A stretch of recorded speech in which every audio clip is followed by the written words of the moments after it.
T20 world cup super 8లో group A నుంచి first semis berth confirm అయిపోయింది. ఆస్ట్రేలియాను ఓడించిన టీమిండియా సెమీస్లోకి దర్జాగా అడుగుపెట్టింది. కానీ సెమీస్కు అర్హత సాధించే రెండో టీం ఏది అనేదే ఇప్పుడు అసలు టెన్షన్. ఇప్పుడు జరుగుతున్న ఆఫ్ఘన్ బంగ్లాదేశ్ మ్యాచ్ రిజల్ట్ దీన్ని డిసైడ్ చేయనుందగా. ఇప్పటికీ 3 టీమ్స్కి సెమీస్ అవకాశాలు అయితే ఉన్నాయి. అది ఎలానో చూద్దాం. నెంబర్ 1 ఆఫ్ఘనిస్తాన్ సెమీస్కి చేరాలంటే ఒక్కటే దారి, బంగ్లాదేశ్ని తమ ఆఖరి మ్యాచ్లో ఆఫ్ఘనిస్తాన్ ఓడించి తీరాల్సిందే. అప్పుడు ఆస్ట్రేలియా బంగ్లాదేశ్లు సూపర్ 8 దశ నుంచి నిష్క్రమిస్తాయి. ఆఫ్ఘనిస్తాన్ సౌత్ ఆఫ్రికాతో హ్యాపీగా సెమీఫైనల్ మ్యాచ్ ఆడుకుంటుంది.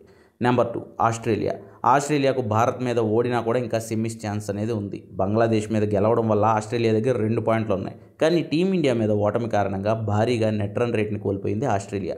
సో ఆఫ్ఘన్ బంగ్లా మ్యాచ్ ఆస్ట్రేలియా ఫేట్ని డిసైడ్ చేస్తుంది. ఆఫ్ఘన్ బంగ్లా మ్యాచ్లో ఇప్పటికే ఆఫ్ఘనిస్తాన్ ఫస్ట్ బ్యాటింగ్ చేసింది, 115 పరుగులు కొట్టింది. సో బంగ్లాదేశ్ టార్గెట్ 116 పరుగులు. ఈ టార్గెట్ని బంగ్లాదేశ్ చేరుకోవాలి. కానీ అందుకు బంగ్లా బ్యాటర్లు 13 ఓవర్ల పైన ఆడి గెలవాలి. అలా చేస్తే మ్యాచ్ గెలిచినా ఆస్ట్రేలియా రన్ రేట్ను బంగ్లాదేశ్ మ్యాచ్ చేయలేదు కాబట్టి ఆస్ట్రేలియా నెట్ రన్ రేట్ ఎక్కువగా ఉన్న కారణంగా సెమీఫైనల్కి వెళ్తుంది. నెంబర్ 3 బంగ్లాదేశ్.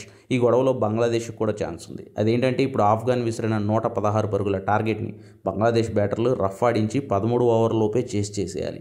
అలా చేస్తే నెట్ రన్ రేట్ భారీగా పెరిగిపోయి మ్యాచ్ గెలిచినందుకు వచ్చే 2 పాయింట్లతో పాటు ఆస్ట్రేలియాను మించిన నెట్ రన్ రేట్తో భారత్తో బంగ్లాదేశ్ టీ20 వరల్డ్ కప్ సెమీఫైనల్కి వెళ్తుంది. ప్రస్తుతానికైతే ఈ వెట్ అవుట్ ఫీల్డ్ కారణంగా మ్యాచ్ ఆగింది. ఇది ఇలానే కొనసాగినా లేదా వర్షం పడినా ఆఫ్ఘన్ బంగ్లాదేశ్కి చెరో పాయింట్ వస్తాయి కాబట్టి ఏ గోలా లేకుండా 3 పాయింట్లతో ఆఫ్ఘనిస్తాన్ సెమీస్కి వెళ్ళిపోతుంది. ఆస్ట్రేలియా బంగ్లాదేశ్లు ఇంటి దారి పడతాయి.